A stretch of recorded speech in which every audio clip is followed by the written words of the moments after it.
good day, everyone. How are you doing today? So, by the way, I'm Taya Belmonte, your host for today's Faster Training session. So, it's a brand new month.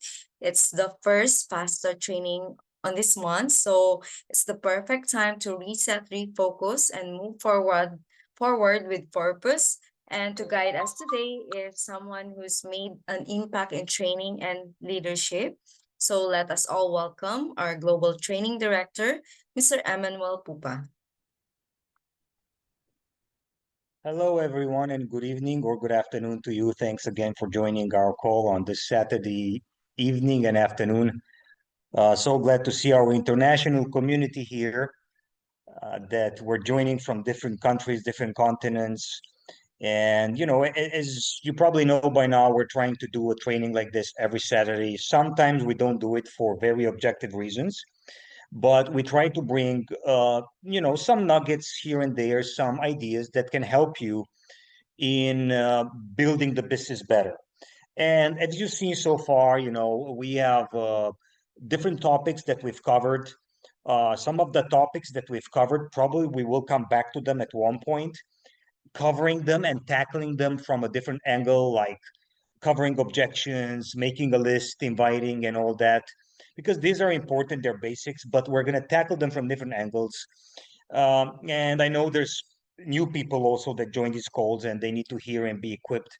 And so I ask you, whenever you join these calls, join with the mindset that says, I'm not going to join this call necessarily only for me, or I'm not going to ask what's in it for me, but I'm going to say, I'm going to be on this call together with my team, and I'm going to ask what's in it for the team. What can the team learn and grow from this training? It's not only about me. Maybe you hear one thing at one point 10 times. Maybe even if you hear it 10 times, sometimes there's going to be a click. You're like, I got this. Because when you hear it now, you're one person, one version of yourself. But when you hear this material 6 months from now, 3 months from now, 9 months from now, even if you hear the same thing, at one point you're going to be like, how come I never heard this? Maybe I missed it. You didn't miss it. You're a different person. The information could be the same, but the person that hears the information is different, thus you process it different. Make sense? So I'm gonna share some information with you today, which I think will help you in different areas. It will help you in your belief in blockchain and depin. It will help you in some closing techniques that you can apply and approach.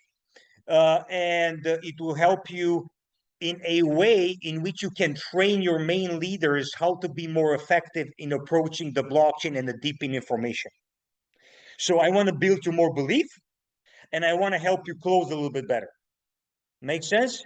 So I'm going to share some stuff with you, and I'm sure it's going to help you if you take it and you apply it, about the blockchain and the depin and also how this information can help you within the depin closing space and the depin space and all that. Okay.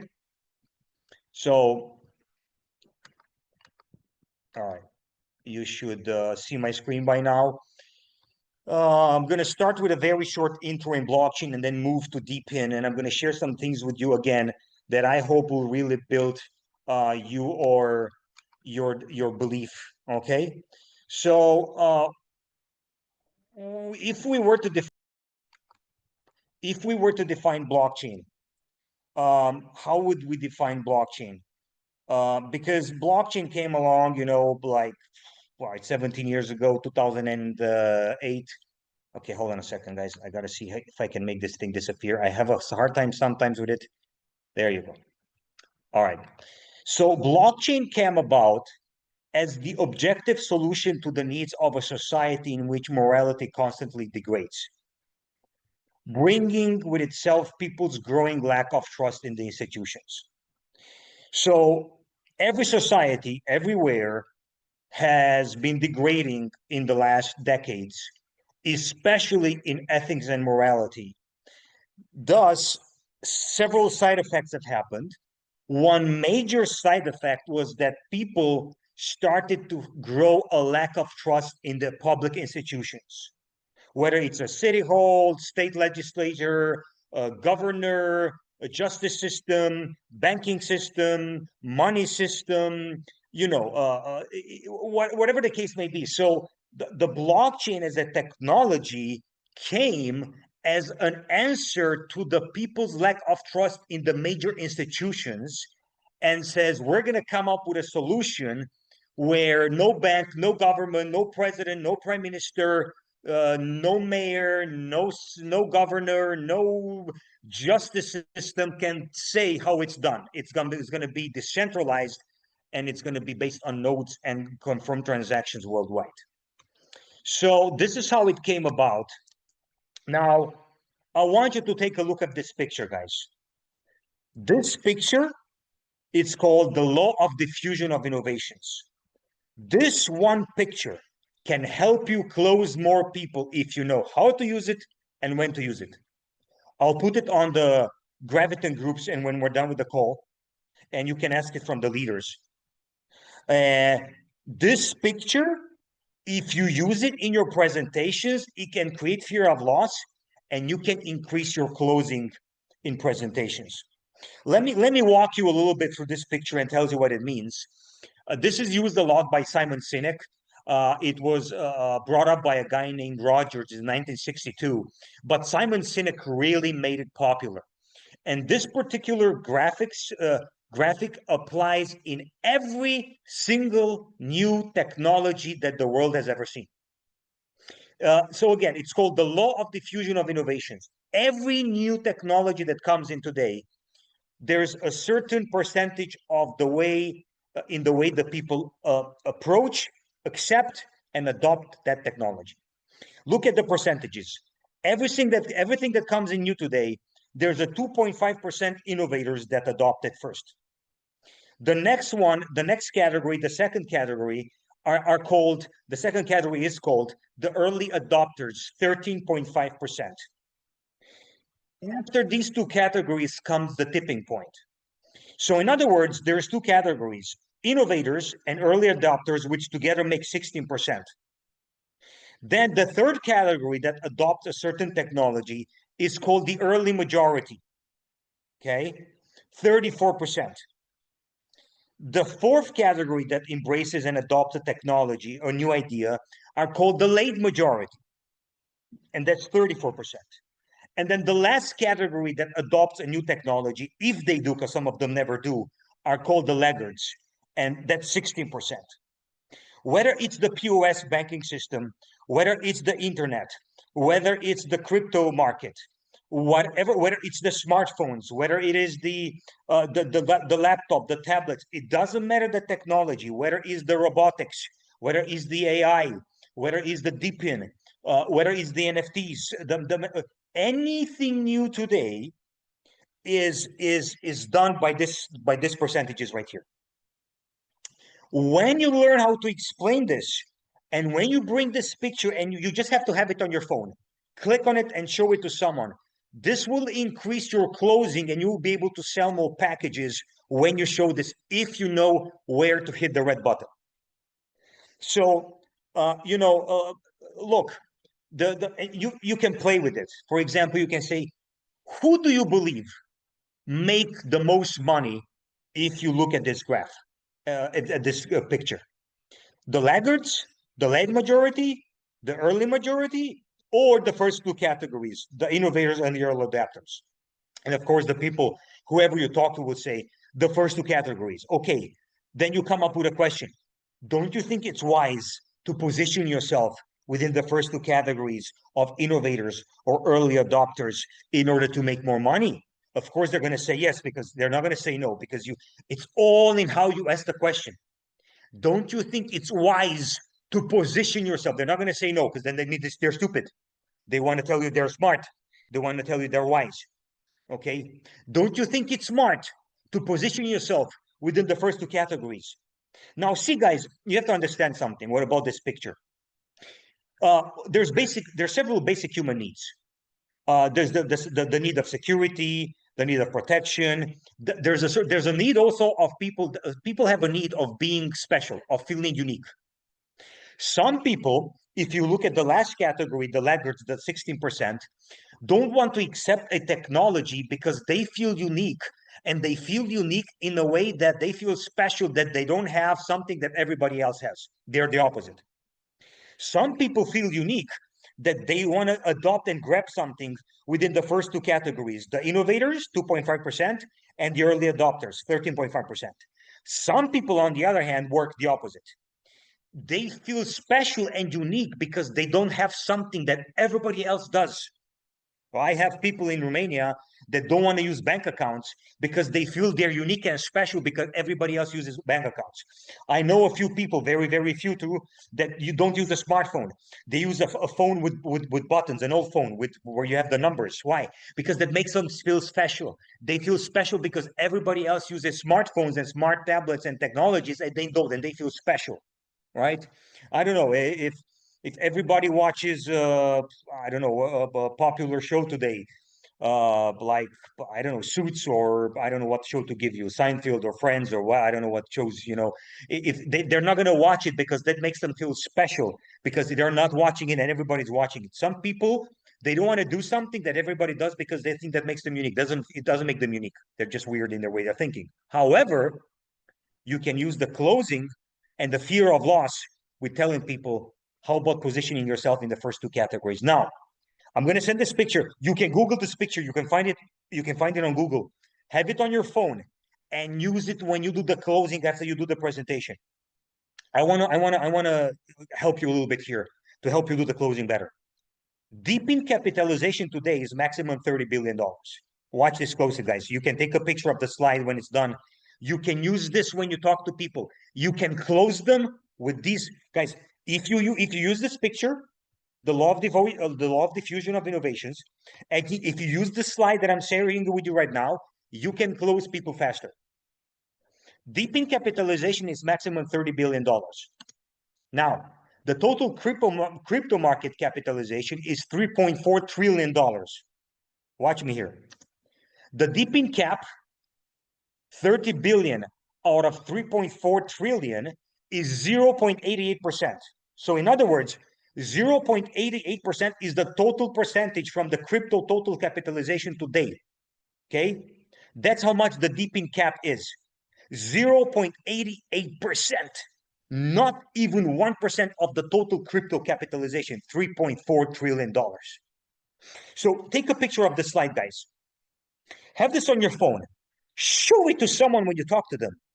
And then you switch back to this and you ask them, do you want to position yourself within the first 2.5% innovators of an idea called depin, and make sure you will benefit a lot in the future?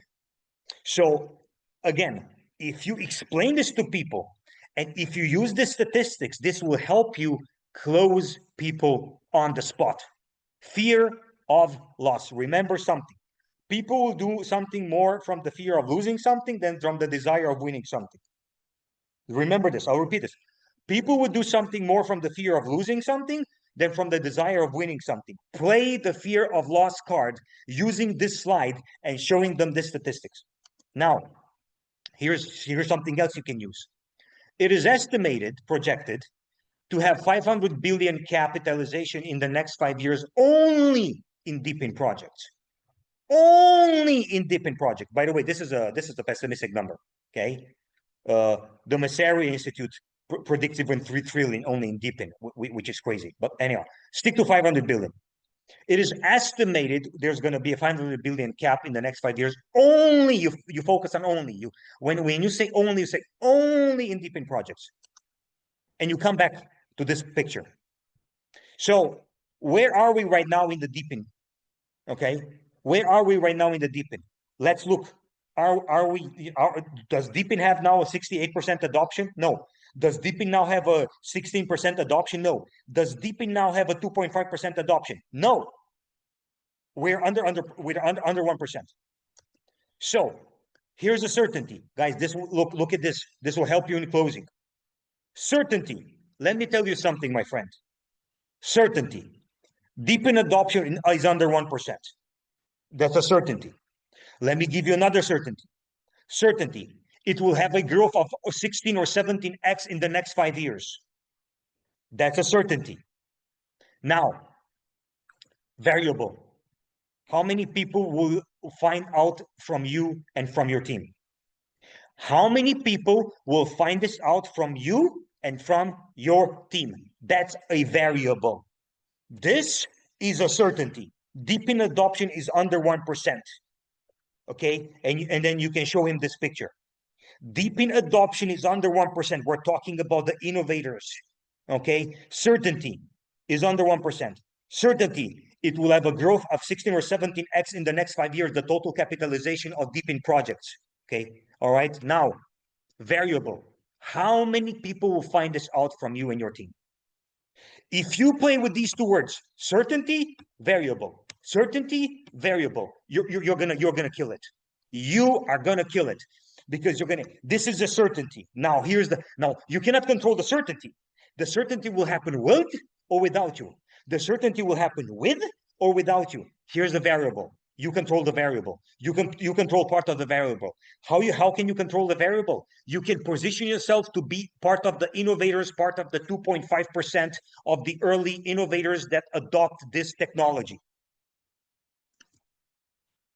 This will decide your fortune and income in the next 3 to 5 years. This will decide your fortune and income in the next 3 to 5 years from now. So what do you want to do? You want to sit on the sidelines and see others make millions and millions like you did with other trends? Or you want to get in the game and make something happen? Because we're going to do it. I hope I do it with you, but if not, I'm going to do it without you. In or out? And you stop and make silence. In or out? Certainty, decision, say, hey, I hope I'm going to do it with you, but if not, I surely will do it without you. In or out? That's it. Okay. Now, let me share some more stuff with you because this will probably help you. And you can show these things and stats to the people. You say, okay, guys, let's look at the total crypto users worldwide. Look at North America under 5%, South America, a little bit over 5%, Africa 2.3%. Of course, not everybody there has internet. Look at Asia, 3.44%. Europe 5%. So again, the adoption of crypto is still very, very low, guys. This is a graph that shows you a parallel between the adoption of internet started in 1990 and the adoption of crypto started later on. And of course, you see the more green line started in 1990 with the adoption. It's crazy how people adopt crypto very fast. But let me tell you something which you probably didn't know, guys. This will help you. You can take pictures of these because this will help you when you close people. Did you know? You can ask them.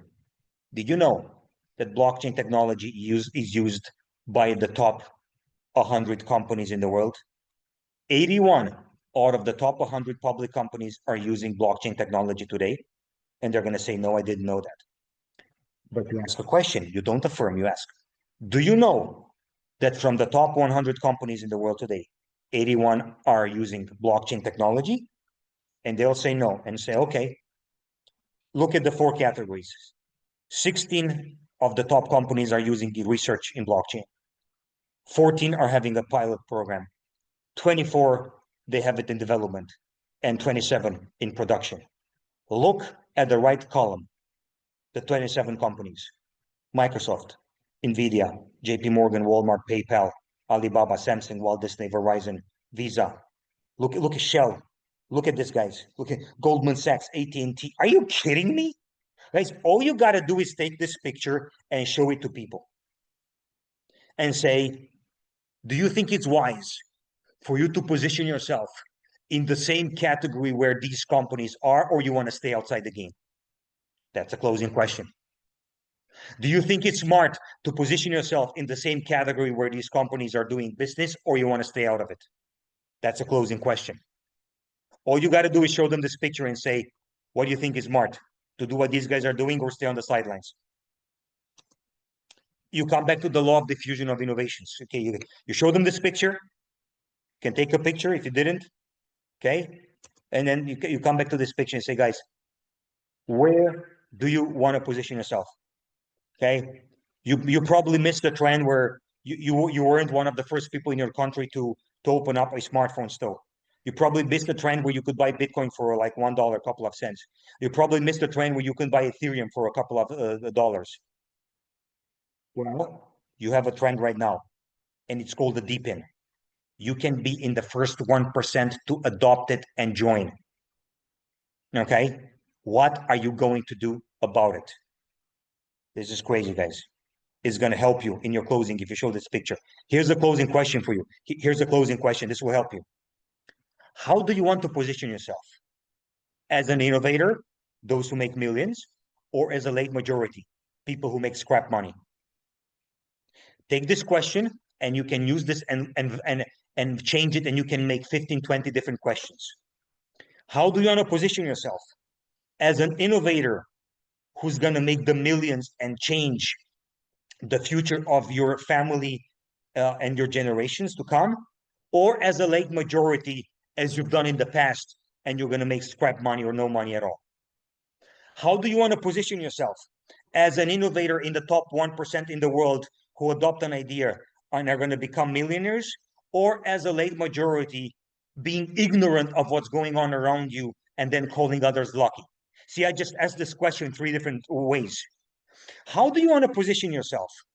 As an innovator along the smartest, most inspired and courageous people in the world within the top 1%, or as a late majority acting like a coward, acting like an ignorant, making scrap money and not changing the life of your generations? I just asked this question in 4 different ways. You can ask this question in multiple different ways. And then after you ask this question, remember what we learned a couple of weeks ago. When you ask the closing question, you've got to do one thing. Shut up and be quiet. Let them answer. Who answers first loses. Take this question, write it down, play with it.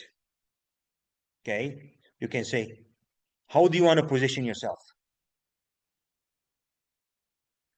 As a courageous innovator entrepreneur who sees an idea before the 1% of the world has even heard about it, or you want to stay on the sidelines and let us make the millions and watch our crazy lifestyle on social media? There's so many ways to ask this question in which you can really, really, really kill it, guys. Again, the law of diffusion by innovation. Take this picture, put it on your cell phone.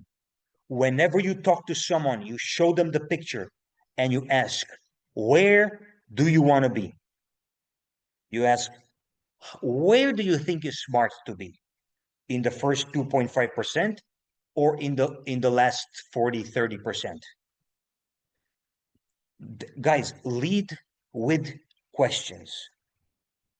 Okay? Lead with questions. You can say, who do you think made most money from Bitcoin and Ethereum? The people that were in the first 16%, or the people who are in the last late 40%? Or you can say, do you think that the people who were in the top 2% that knew about Bitcoin became millionaires today? They're all going to say yes. Okay. If you have the opportunity today to position yourself in a category in the first 1% of a technology that's going to grow crazy in the next years, do you think it's smart to position yourself in the top 1% or wait until you get to the top, to the 30 or 40% of adoption?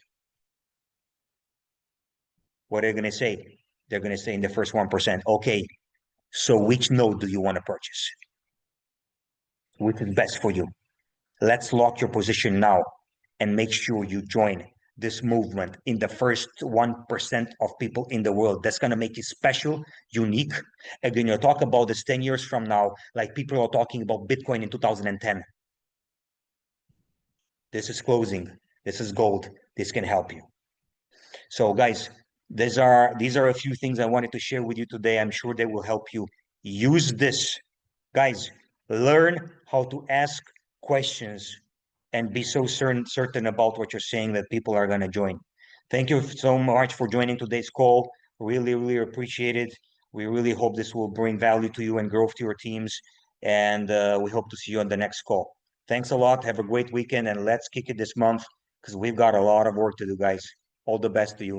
Have a good evening and a good day. Bye bye.